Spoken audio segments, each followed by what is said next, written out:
પાનીય છે, પણ એનો ખરેખર તો આધ્યાત્મિક અર્થ એ હતો કે એટલી બુદ્ધિશાળી છે કે પ્રત્યેક ડગલું ભરતા એ બુદ્ધિ વાપરે છે.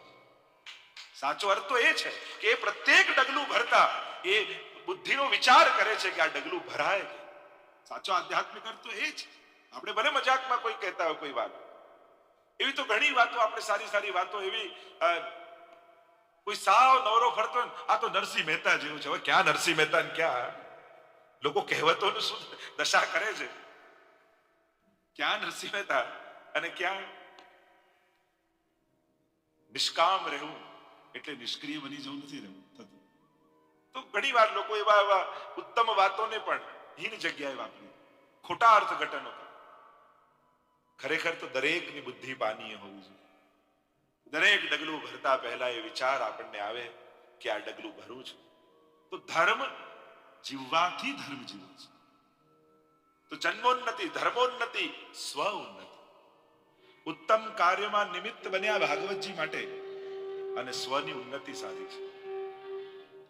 કથાના શ્રવણ માત્રથી જીવતા જીવંત મુક્તિનો અનુભવ કરી લીધો છે. બીજા માટે પ્રેરણારૂપ બનવું એ પણ સ્વ ઉન્નતિ છે. કોઈ ઉત્તમ કાર્ય માટે તમે આઈડિયલ બનો, તમે આદર્શ બનો.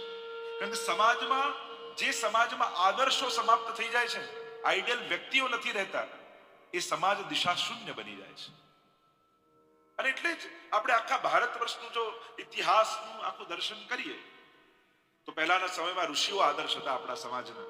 એટલે કોઈ બાળક પેદા થાય, યુવાન થાય એટલે તુરંત કે મારે આવા ઋષિ જેવા થવું છે. પછી ભગવદ અવતારો આવ્યા, આદર્શ બન્યા સમાજ માટે, મારે આવું થવું છે, રામ જેવા થવું છે, એક આદર્શ. પછી જેમ જેમ સમય ગયો આદર્શ રાજાઓ આવ્યા સમાજમાં, અને યુવાન થાય કોઈ દીકરો ને કે મારે આવા રાજા જેવો ચરિત્રવાન થવું છે. દિવસો ગયા, આચાર્યો આવ્યા, અને આચાર્યોએ આખા સમાજનું ઉત્થાન કરવા માટે ઘર-બાર છોડીને પરિભ્રમણ કર્યું, અને આખા ભારત વર્ષના ખૂણે ખૂણે પધારી સમસ્ત આચાર્યોએ એક ક્રાંતિ જગાડી. અસ્ત વ્યસ્ત જીવતા જીવનને વ્યવસ્થિત કર્યું, ધર્મશીલ કર્યું, આધ્યાત્મશીલ કર્યું. આચાર્યોનો પ્રભાવ આપણા દેશ ઉપર આવ્યો. સમય ગયા, સમાજ સુધારકો આવે.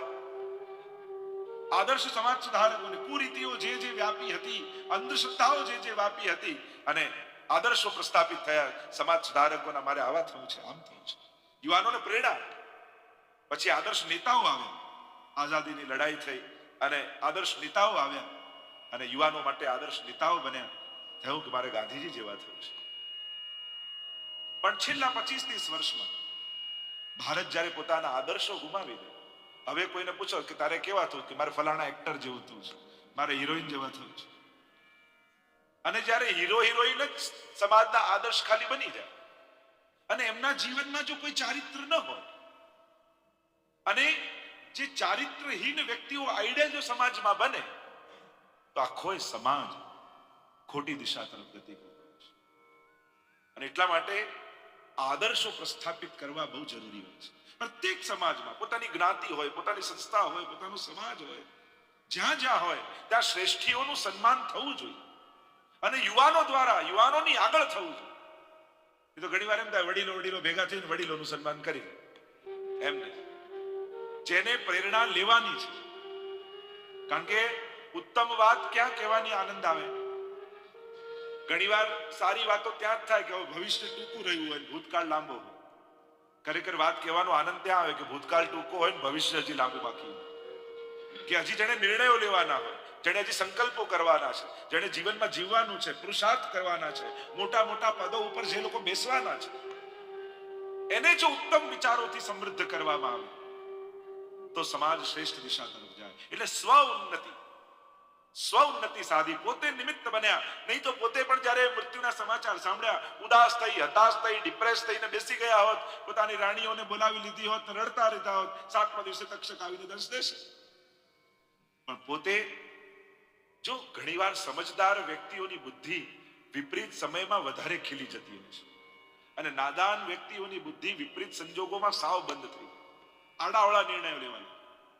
પણ જે મેચ્યોર છે, જે સમજે છે, જેના જીવનમાં સમજણ છે, એ વિપરીત સંજોગોમાં વધારે સારા નિર્ણય લઈ શકે. એ પોતાની ગુણોને વિપરીત સંજોગોમાં વધારે ખીલવી શકે છે કે ઉત્તમ સંજોગોમાં તો બધા સારા હોય, પણ વિપરીત સંજોગોમાં તમે કેવા રહી શકો છો એ તમારો પરિચય છે. સ્વ ઉન્નતિ. વિપરીત સમય હતો, આપણને કોઈ કહી દે 7મા દિવસે તમે મરવાના છો, તો ચલો તમે આ 4 કાર્ય કયા કરો? એક પોતાના માટે, એક પોતાના પરિવાર માટે, એક પોતાના કલ્યાણ માટે, અને ચોથું સમાજ માટે. જો અઠવાડિયામાં તમારું મૃત્યુ હોય તો આ 4 કામ તમે કયા કરો? ઘરે જઈને લખી રાખજો, એટલે જીવનનું એક લક્ષ્ય મળશે કે મારે જીવનમાં શું શું કરવાનું છે.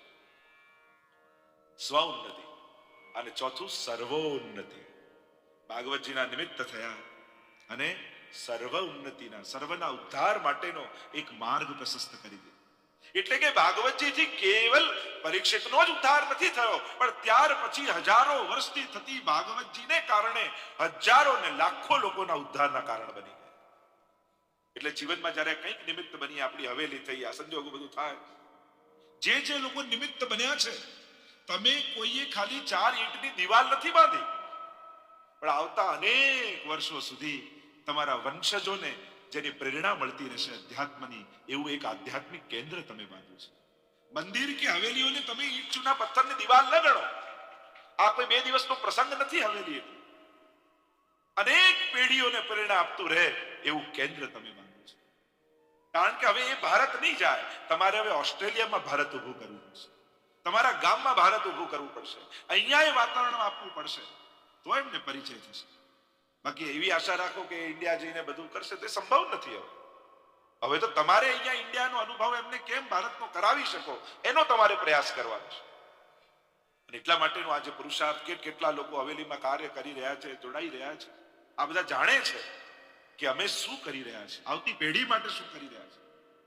અને એના માટે દરેક વ્યક્તિએ સજાગ થવાની જરૂર છે કે આ બધું જે થઈ રહ્યું છે એ તમારી આવતી પેઢીને સુરક્ષિત કરવા માટે થઈ રહ્યું છે. આ તમારા માટે જ તમે કરી રહ્યા છો. કારણ મા બાપને મૂકીને આવ્યા, ક્યાંક અહીંયા આવીને બાળકોને મૂકી જવાનો અર્થ પેલું ન થઈ જાય. સમજો, ત્યાં ગુમાવ્યા મા બાપને, અહીંયા આવીને બાળકો ગુમાવવાનો સમય ના આવી જાય. એટલા માટે આ કરવાનું છે. ધર્મશીલ બાળક રહે, માતા પિતા માટે એને લાગણી રહે, અને એ ભાવના સાથે. નહીં તો ઘણી વાર વચ્ચેની એક પેઢી ચૂકી જવાય જયારે આવું વાતાવરણ ન હતું. પણ હવે આપણે આ બધું ઊભું કરવાનું છે. જે દેશમાં રહું તો હંમેશા એ જ કહું છું, ભારત જો તમારી દેવકી માં છે તો ઓસ્ટ્રેલિયા તમારી યશોદા માં છે. આ દેશને પણ વફાદાર થઈને રહો. કારણ કે જે દેશ તમને અન્ન, ભોજન, ઘર, સુખ, સંપત્તિ બધું જ આપે છે, એ દેશ માટે પણ આપણી લાગણીઓ રહેવી જોઈએ. અને આ ભૂમિનો ઋણ તમે કઈ રીતે ચૂકવશો? જો ભૂમિ ભગવાનથી પ્રસન્ન થાય છે, એટલે તમે આ હવેલી બાંધી તમે આ ભૂમિનું ઋણ ચૂકવ્યું છે. અને ત્યારે ભૂમિને બહુ પ્રસન્નતા થાય જે ભૂમિ ઉપર ભગવાન પધારે. અને આપણે જેણે પણ ભાગ લીધો છે એને પોતે આ ભૂમિનું ઋણ અદા કર્યું છે, મેં ચૂકવ્યું છે. અને આ ભૂમિ પર ભગવાન પધરાવ્યા હતા. તો આ જ્યારે સમજ ખીલે કે આપણે આ શું કરી રહ્યા, આજ ખાલી કોઈ પ્રવૃત્તિ કે કોઈ એક્ટિવિટી નથી, એક આખો નવો સમાજ પેદા થઈ રહ્યો છે, સુસંસ્કૃત સમાજ. તમારા નાના નાના બાળકો હવેલીમાં રમી રમીને મોટા થાય, ઘણા ત્યાં ચાલતા શીખ્યા, દોડતા શીખ્યા. અનેક મધુર સ્મૃતિઓ જે વડીલોને છે કે અમે ઇન્ડિયામાં ગામમાં રહેતા, હવેલીએ જતા, તહેવારોમાં આમ કરતા, એ જે મધુર સ્મૃતિઓ છે એ હવેના બાળકોને પાછી મળશે. અને તે હવેલીમાં રમીને મોટા થયેલા બાળકો એક વૈષ્ણવ તરીકેના આદર્શતાને સ્થાપિત કરશે. એ લોકો ભણે. હું તો બાળકોને, યુવાનોને પણ એ કહું, ભણી ગણીને એવા સ્થાને પહોંચો, એવા પદ ઉપર, એવા સ્થાન પર પહોંચો કે જ્યાંથી તમે કંઈ બોલો તો 100 જણા તમારું સાંભળે. તમે સમાજમાં સારું કરવા ઈચ્છો છો તો સારું કરવા માટે સમર્થ પણ બનો. કારણ કે અસમર્થ હશો તો તમારી સારી વાતો પણ બીજાને કન્વિન્સ નહીં કરાવી શકે, બીજા સુધી પહોંચાડી નહીં શકે. એટલે એવા સમર્થ બનો કે જ્યાંથી તમારો અવાજ બધાને સંભળાય, તમારી વિચારધારા બધા સુધી પહોંચે. તમારી ભાવના, તમારી શ્રદ્ધા એ તમારી કમજોરી નથી ને કેમ તમને તાકાત આપે છે એ તમારા અહીંયા લોકલ ફ્રેન્ડ સાથે પણ શેર કરી શકો. તમારું ધાર્મિકપણું એ તમારી શરમ ન હોવી જોઈએ. વચ્ચેનો સમય તો એવો આવી ગયો તો કોઈ ધાર્મિક હોય તો કોઈને કહેતા શરમ આવે કે હું વૈષ્ણવ છું, સેવા કરું છું. એવો ટાઈમ આવી ગયો હતો વચ્ચે. પણ હવે ગૌરવથી આપણા બાળકો મોટા જે પાઠશાળામાં ભણ્યા છે મોટા થઈને કહેશે હું વૈષ્ણવ છું, હું ઠાકોરજીમાં માનું છું, હું પાઠ કરું છું, અને મારા જીવનનું બળ બની ગયું છે, અને એટલા માટે હું આ સ્થાન પર પહોંચ્યો છું. એવો સમાજ જોવા માંગીએ છીએ. આજે અમે આ બધું ઘર-બાર છોડી આખા વિશ્વમાં પરીક્ષા માટે, કારણ એવા સમાજનું નિર્માણ. જો બોમ્બ ફૂટે ને તો એનો અવાજ બધાને સંભળાય, પણ બગીચામાં એક કળી ખીલે ને એનો શોર હોતો નથી.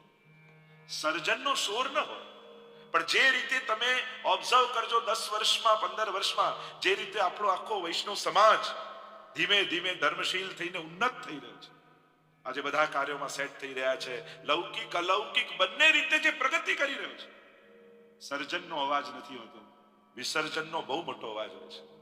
આમ લાગે કે આ ફૂટ્યો, પણ એક કળી ખીલી, એનો શોર કોઈને ન સંભળાય. એમ ઘર ઘરમાં સંસ્કારની જે કલીઓ ખીલી રહી છે, કદાચ કોઈને શોર નહીં આવે, પણ ધ્યાન રાખીને વિચારશો તો તમને સમજાશે કે કેટલું પરિવર્તન આખા ઓસ્ટ્રેલિયાના વૈષ્ણવ સમાજમાં થયું છે. તમે એક આખું તારણ કાઢો દરેક ગામોમાં, તો તમને ખબર પડશે કે આ 15 વર્ષનું જે ધીમે ધીમે એક પછી એક કાર્ય ચાલ્યું આપણું વૈષ્ણવ સમાજનું, અને એક જ દિશામાં ગયું. એ તો ઘણી જગ્યાએ એવી ખેતર આ પેલો ખેંચે, ત્યાં જાય, આ જાય, 10 વિચારધારાઓ પેદા થાય અને એમાં જ છૂટું થઈ જાય. પણ આ એક જ વિચારધારાથી અને એક જ ભાવના વૈષ્ણવ સમાજનું કલ્યાણ થાય, અને એ ભાવનાથી જ્યારે સંસ્થા આગળ વધી છે વૈષ્ણવ સંઘની આખા ઓસ્ટ્રેલિયામાં, અને પરિવર્તન આપણે જોઈ રહ્યા છીએ. તો આ આપણી સફળતા છે. સાચી સફળતાઓ આ જ છે. મંદિર એટલા માટે નથી કે ખાલી આપણું એક સ્થાન બનવું જોઈએ એટલા માટે આપણે બનાવ્યું હોય, ના, એનાથી પ્રેરણા મળે અને હજારો લોકો સુધી એ પ્રેરણા પહોંચે. આ ભાવ છે. તો 4 પ્રકારની ઉન્નતિ પરીક્ષિત મહારાજે સાધી છે: સ્વ ઉન્નતિ, સર્વોન્નતિ, ધર્મોન્નતિ અને જન્મોન્નતિ. આગળ પ્રદ્યુમ્નજીના પ્રાગટ્યની કથા આવી. ભગવાનના પુત્ર છે પ્રદ્યુમ્નજી. વસંત પંચમીના દિવસે એમનો પ્રાગટ્ય છે, એટલે જ કળશનું પૂજન થાય છે. અલૌકિક કામદેવનો અવતાર પ્રદ્યુમ્નજી છે. કારણ કે જ્યારે રામાયણમાં કથા આવે છે કે મહાદેવજીએ ભસ્મ કરી નાખ્યા કામદેવને, અને ત્યારે કહ્યું જબ જદુવંશ કૃષ્ણ અવતારા કૃષ્ણ તનય હોઈ પતિ તોરા. જ્યારે કૃષ્ણ અવતાર થશે ત્યારે હે રતિ દેવી, તારા પતિ કામદેવ તને પતિ રૂપે મળશે. અને એ પ્રદ્યુમ્નજી અલૌકિક કામદેવનો અવતાર છે. कामो हरिर दिदृक्षैव. हमारे यहाँ तो काम पुरुषार्थ भी क्या है? भगवान को देखने की इच्छा, प्रभु को पाने की इच्छा, यही वैष्णवों की कामना है. उत्तम कामनाओं, उत्तम विचार. जो अपनी જેટલી પરંપરાઓ છે ઋષિઓની, બધી ગૃહસ્થ પરંપરા જ છે. સંન્યસ્ત ઋષિઓ તો બહુ ઓછા છે. તમે આખું હિન્દુ ધર્મ સ્ટડી કરો, વેદથી ઉપનિષદથી લઈ આખી ગૃહસ્થ પરંપરા જ છે. ક્યાંય સંન્યાસનો પ્રકાર તો બહુ ઓછો છે, કારણ કે સંન્યાસના ધર્મો જ જુદા છે. બાકી જેટલા ઋષિઓ જોશો કોઈ સંન્યાસી નથી, બધા ગૃહસ્થ છે. બધાને પત્ની છે, પુત્રો છે, બાળકો છે. આખી એવી વંશ પરંપરાનું વર્ણન છે. આપણે ત્યાં એટલે સંકલ્પ આદિમાં પણ ઋષિનું નામ લેવા, તમારું ગોત્ર કયું, કયા ઋષિમાંથી આવ્યા છે, આખી એની પરંપરાને યાદ કરાય. ઊર્ધ્વ મૂલમ અધશાખમ અશ્વત્થમ પ્રાહુરવ્યયમ. એટલે જ યાદ કરાવો. મૂળ ઉપર પૂછે તમારા પિતાનું નામ શું, એના પિતાનું નામ શું, એના પિતાનું નામ શું, આમ નીચે નથી આવતા, ઉપર જઈએ છીએ. આપણા બધાના મૂળ ઈશ્વર તરફ છે. આપણે અમૃતના પુત્રો છીએ, એવી ભારતની સંસ્કૃતિ કહે છે. અને એટલા માટે આદર્શ ગ્રહસ્થ તરીકે રહેવું એ સૌથી મોટો ધર્મ છે. ઘણા લોકો કહેવાય ધર્મ તો ત્યારે જ કહેવાય જ્યારે બધું છોડી સંન્યાસ લે, એ જ મોટા મહાત્મા. કોઈ એવી પરંપરા નથી. સંન્યાસની પરંપરા બહુ ઓછી રહી છે. તમે મોટા ભાગની જુઓ, ઋષિઓની પરંપરા ગ્રહસ્થની રહી છે. પરિવ્રાજકો જે થયા એમને તો કેવલ જેને નક્કી કર્યું કે તીર્થોમાં જ પરિભ્રમણ કરવું, અને ત્યારે સંન્યાસ આદિની પરંપરા. બાકી આદર્શ ગ્રહસ્થ રૂપે જીવે એ શ્રેષ્ઠ ધાર્મિક વ્યક્તિ છે. ખૂબ સુખી થાવ, કમાઓ, ધર્મ, અર્થ, કામ અને મોક્ષ, ચારે પુરુષાર્થોને સિદ્ધ કરો. ધર્મ એ જ શીખવાડે છે. આપણે ઘણીવાર અડધું અહીંયાથી અડધું અહીંયાથી અડધું અહીંયાથી આ બધું વાંચીએ ને એટલે કન્ફ્યુઝ થઈ જઈએ, અને એમ જ લાગે કે આપણે પરિવારમાં રહીએ, ઘરે રહીએ, કામ કરીએ, આ બધું તો પાપ જ કરી રહ્યા છે, આ બધું તો ખોટું છે. અરે ના, કારણ કે બાકી ત્રણેય આશ્રમો ગ્રહસ્થાશ્રમ પર જ ડિપેન્ડ છે. એટલે ઉત્તમ આશ્રમ ગ્રહસ્થાશ્રમને કહ્યો છે. કારણ કે બ્રહ્મચર્ય આશ્રમ પણ ભિક્ષા લેવા તો ગ્રહસ્થમાં જ જવું પડે. એ સંન્યાસ્ત હોય, વાનપ્રસ્થ હોય, આ ત્રણેય આશ્રમો ગ્રહસ્થાશ્રમ પર ડિપેન્ડ છે. એટલે શ્રેષ્ઠ ગ્રહસ્થાશ્રમ સમાજમાં પ્રગટે તો જ ધર્મ સમાજમાં ટકશે. અને એટલા માટે તમે જે રીતે જીવી રહ્યા છો, કામ કરો છો, ધર્મ અર્થ કામ મોક્ષ જે ચાલે છે, એ શ્રેષ્ઠ ધાર્મિક પુરુષનું લક્ષણ છે, ધાર્મિક વ્યક્તિનું લક્ષણ છે. એમાં કંઈ ખોટું નથી કરતા. ઘણાને લાગે ધન કમાવું એટલે પાપ, અપરાધ, ધર્મના, એ બી ધર્મ કહેવાય. મોટા મોટા રાજાઓની ગાથાઓ આપણે ઘણા થાય કે ધાર્મિક વ્યક્તિ એટલે શું દુઃખી જ હોવો જોઈએ, ગરીબ જ હોવો જોઈએ, એ જ ધાર્મિક. પાટેલું ધોતી હોય એ બ્રાહ્મણ સારું, ઘણાને એમ થાય ને. કારણ કે વાર્તામાં કાયમ જ આવે, એક ધનિક શેઠ હતો ને એક બિચારો બ્રાહ્મણ હતો, એટલે કાયમ એને બિચારો જ બનાવી રાખે. મૂળ વાત આપણી એક એવી અજ્ઞાનતા આપણા બધા સમાજમાં ઘૂસી ગઈ છે, અને આપણે ગરીબીને પ્રેમ કરવા લાગ્યા, ગરીબીમાં સુખી માનવા લાગ્યા, અને એને કારણે સમાજ ગરીબીથી બહાર ના આવે. ભારત ઉત્તમ આદર્શો બતાવવાની જરૂર હતી, શ્રેષ્ઠ આદર્શો બતાવવાની જરૂર હતી, તો સમાજ પ્રગતિ કરે. તો આમ પ્રદ્યુમ્નજીનું પ્રાગટ્ય થયું, રતિદેવી સાથે એમના વિવાહ થયા છે. ભગવાનના અન્ય વિવાહોની કથા આવી. સમંતક નામનો મણિ સત્રાજીત યાદવ પાસે હતો દ્વારિકામાં. ભગવાન દ્વારિકામાં નિવાસ કરે, 8 વાર સોનું આપે. ભગવાનને થયું કે રોજ આપે છે આટલું સોનું, એમ કર આ વસ્તુ અણમોલ છે, તું રાજ્યકોષમાં આપી દે તો આખી પ્રજા સુખી થાય. એમે કોઈ એવી વિશેષ વસ્તુ હોય તો કેવી ગવર્નમેન્ટ એને ટેક ઓવર કરી લે છે, જેથી એની સુરક્ષા. માન્યો નહીં. એકવાર એના નાના ભાઈ પ્રસેનને મણિ રમવા માટે આપેલું, અને પ્રસેન વનમાં ગયો ગળામાં બાંધીને, અને એને કોઈ પશુએ મારી નાખ્યો. આટલો સમય થયો ને ભાઈ પાછો ન આવ્યો, એટલે આને શંકા ગઈ કે જરૂર કૃષ્ણએ મારા ભાઈને મારી અને આ મણિ લઈ લીધો છે. ભગવાન પર આડ લગાડ.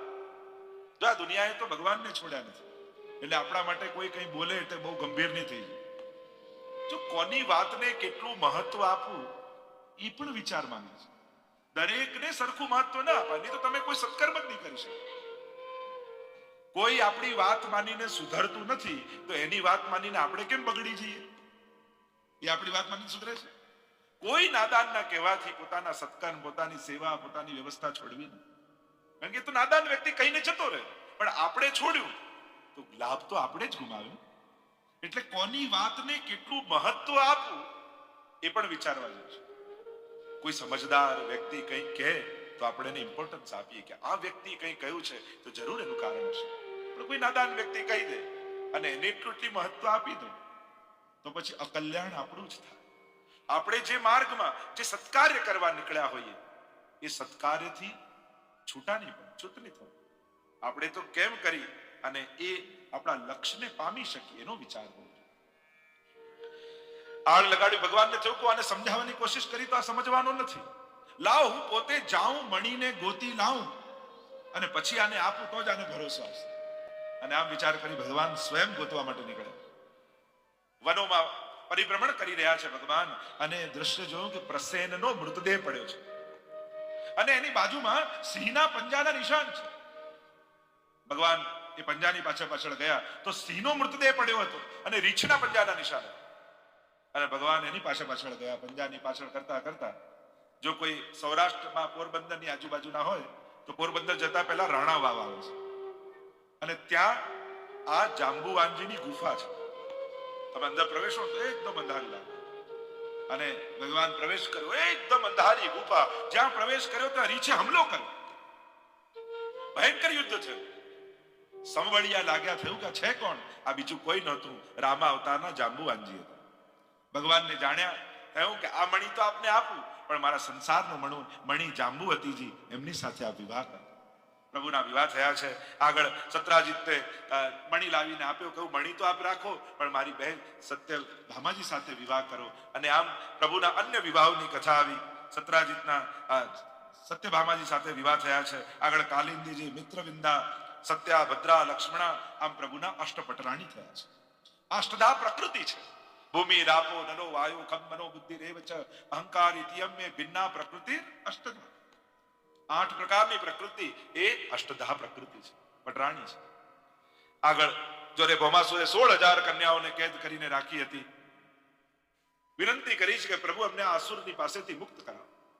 ભગવાન ગરુડ પર સવાર સત્યભામાજીને લઈને પધાર્યા છે. ચારે બાજુ જલ અને વચ્ચે કિલ્લો છે આ ભૌમાસુર, અને કિલ્લાની રક્ષા કરે છે મૂર નામનો દૈત્ય, 5 મુખવાળો છે. ભગવાને મૂરને માર્યો અને પ્રભુનું નામ પડ્યું મુરારી ભગવાન કી જય. કારણ ભક્ત અને ભગવાનને મળવામાં પ્રતિબંધ દોષ રૂપ છે. અને એટલા માટે તો યમનાષ્ટકમાં મહાપ્રભુજી ન ગોવિંદ કે ન ગોપાલ કે ન કૃષ્ણ કે શું કહ્યું?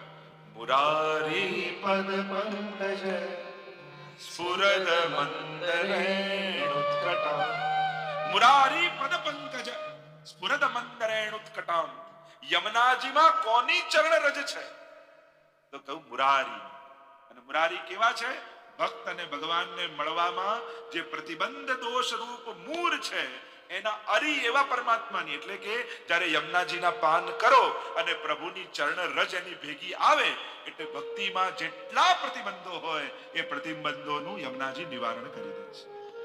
એ પ્રતિબંધોનું સમાપન થઈ જાય છે અને ભક્તિની સર્વ અનુકૂળતાઓ શ્રી યમુનાજી કરી આપે છે. આમ 16,000 કન્યાઓને મુક્ત કરી છે. કહ્યું કે તમે બધા તમારા ઘરે જાઓ. હાથ જોડીને વિનંતી કરી છે કે પ્રભુ, એક રાત્રિ બહાર રહી જાય તો આ સમાજ નિંદા કરવા લાગે, સ્વીકાર કરતો નથી. અમે તો આટલા સમયથી આ અસુરની કેદમાં હતી, સમાજ અમારો સ્વીકાર નહીં કરે. આપ ભલે અમને મોકલો પણ ત્યાં પછી લોકો અમને જીવવા નહીં. અમે આપની શરણે છીએ. આપ કૃપા કરી અને અમારા સર્વનો સ્વીકાર.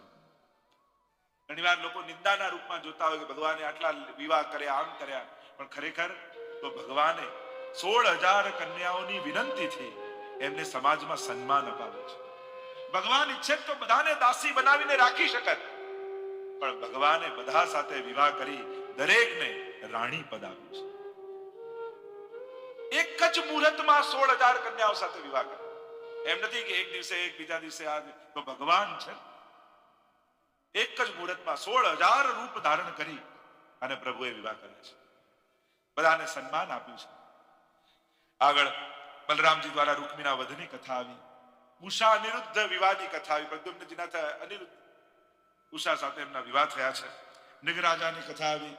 નિગરાજા બહુ દાની હતા. વર્ષાની બૂંદો હોય એટલી ગાયોના દાન એમણે કરેલા. એકવાર એક બ્રાહ્મણને ગાયોના દાન કર્યા તો એ આપેલી ગાય જે દાનમાં આપી હતી રાત્રિના સમયે પાછી રાજાની ગૌશાળામાં આવી ગઈ અને રાજાએ એ જ ગાય બીજા દિવસે બીજા બ્રાહ્મણને આપી અને બંને બ્રાહ્મણમાં એવો ઝઘડો થયો કે રાજાને શ્રાપ લાગ્યો અને રાજા કાચિંડો બનીને કૂવામાં પડેલા છે. ભગવાન એમનો ઉદ્ધાર કર્યો. અને એટલા માટે દાન કરતા પણ વિવેક આપણે ત્યાં બતાવ્યું. શુદ્ધયા દેયમ, અશુદ્ધયા દેયમ, શ્રિયા દેયમ, રિયા દેયમ, ભિયા દેયમ, સંવિદા દેયમ. સમજપૂર્વક તમારા દાનનો સદુપયોગ તો થઈ રહ્યો છે. આપો ત્યારે શ્રદ્ધાથી આપો, શંકાથી નહીં.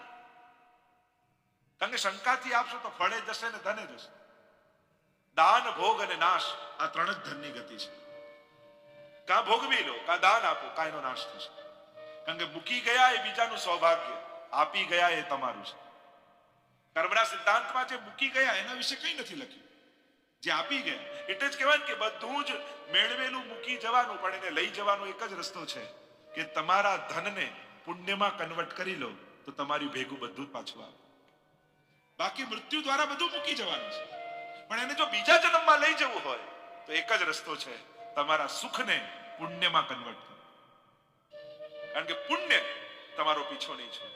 શાસ્ત્ર તો એમ કહે છે કે 1000 ગાયોનું ટોળું હોય અને પેલા વાછરડાને છોડો તો એ 1000 ગાયોમાં પોતાની માને ગોતી લે છે. એમ કરેલા કર્મો કરોડોની વચમાં કરેલા જેને કર્યા છે એને ગોતી લેતું છે, ફળ આપતું છે. અને એટલા માટે મેળવેલું બધું તમારું બનાવીને રાખવું હોય અને બીજા જન્મમાં એ ભોગવું હોય તો એકમાત્ર રસ્તો છે એને પુણ્યમાં કન્વર્ટ કરો.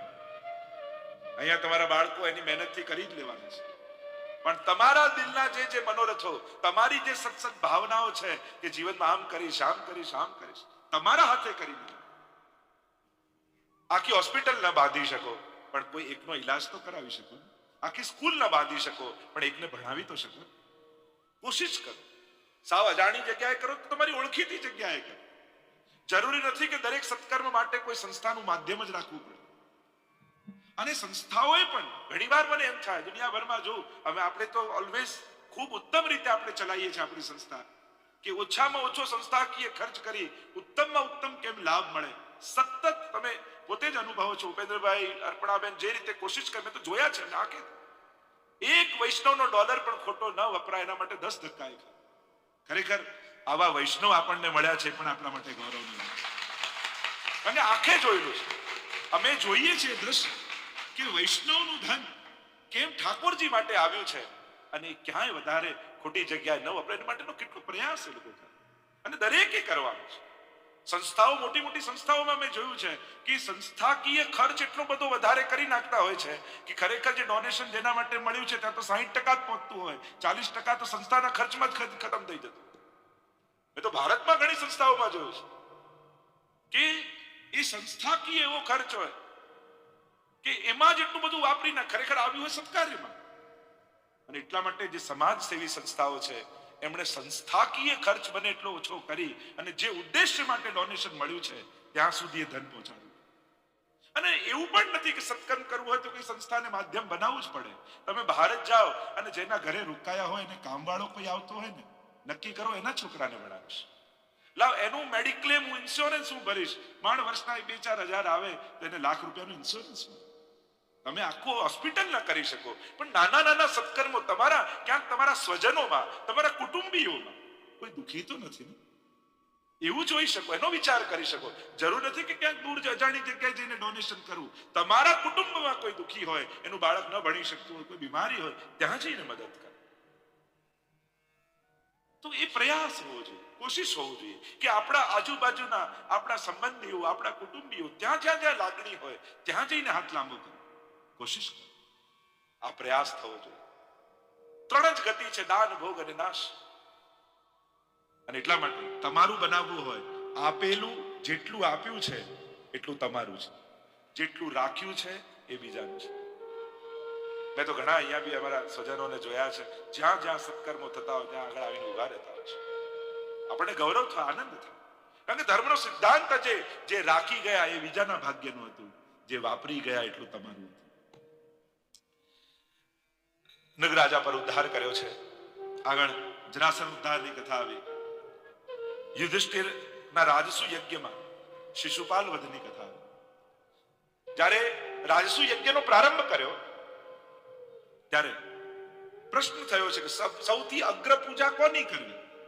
જો આપણા જીવનમાં, આપણા ઘરમાં, આપણા પરિવારમાં, આપણા કુટુંબમાં જ્યારે કોઈ સારો પ્રસંગ આવે તો અગ્ર પૂજા કોની? સૌથી પહેલું પૂજન, સૌથી પહેલો કોનો વિચાર થવો જોઈએ? અને પાંડવ વૈષ્ણવ છે, વિચાર કર્યો અગ્ર પૂજા તો ઠાકોરજીની થવી જોઈએ. અને આપણે ત્યાં વૈષ્ણવી પરિવારમાં સંસ્કારો જ રહ્યા છે. જન્મ દિવસ આવે તેમ થાય પહેલા ઠાકોરજીના પલના કરાવીએ, હવેલી જઈ ઠાકોરજીનો રાજભોગ કરાવીએ. કોશિશ કરજો એ દિવસે તમારા બાળકના હાથે જેટલા હવેલીમાં વૈષ્ણવ આવ્યા હોય એમને કણિકા કણિકા મહાપ્રસાદ લેવડાવો. આપણે ત્યાં બહુ મોટું પુણ્ય કહ્યું છે. વૈષ્ણવને કણિકા લેવડાવવી એ બહુ મોટું સત્કર્મ કહ્યું છે. અને એના હાથે કરાવજો. ખાલી પૈસા વાપરી દીધા એટલું જ નહીં. એમ કે આજે તારો જન્મ દિવસ, આપણે સાંજના બધું પાર્ટી કરીશું, બધાને બોલાવીશું, તો કઈ સે રીતે ઉજવીશું? પણ સવાર ઠાકોરજી, સાંજ તારી. સવારે આપણે હવેલીએ જઈએ, વૈષ્ણવને બોલાવીએ, એમને કણિકા કણિકા મહાપ્રસાદ આપીએ, ઠાકોરજીને દંડવત કરીએ. પ્રભુની કૃપાથી આજે આપણે સુખી છીએ. બાળકોને સમજાવવું કે ભગવત કૃપાથી આજે આપણે જ્યાં છીએ ત્યાં છીએ. એટલે સારો પ્રસંગ આવે ત્યારે ઠાકોરજીને પહેલા યાદ. આપણે ત્યાં તો એક પરંપરા, લગ્ન આવે તો ઠાકોરજીનો વિવાહ ખેલનો મનોરથ કરીએ, એમના શૃંગાર, એમના વસ્ત્ર કરાય. આપણી પરંપરા જ છે અને આપણે પૂર્વજોથી જોતા આવ્યા છે. ભારતમાં પણ કંઈ પણ સારો પ્રસંગ આવે, લોકો વૈષ્ણવને મંડળમાં સત્સંગ કરાવે, હવેલીમાં મનોરથ કરાવે, ઘરે વૈષ્ણવને બોલાવે, પધરામણી કરાવે અને ભગવત નામ આપણા સંસ્કાર છે. એટલે અગ્ર પૂજા પ્રભુની. એટલે આપણા જીવનમાં કોઈ પણ શુભ પ્રસંગ આવે સૌથી પહેલા ઠાકોરજીને યાદ કરજો કે જેની કૃપાથી આ સારો પ્રસંગ આવે છે.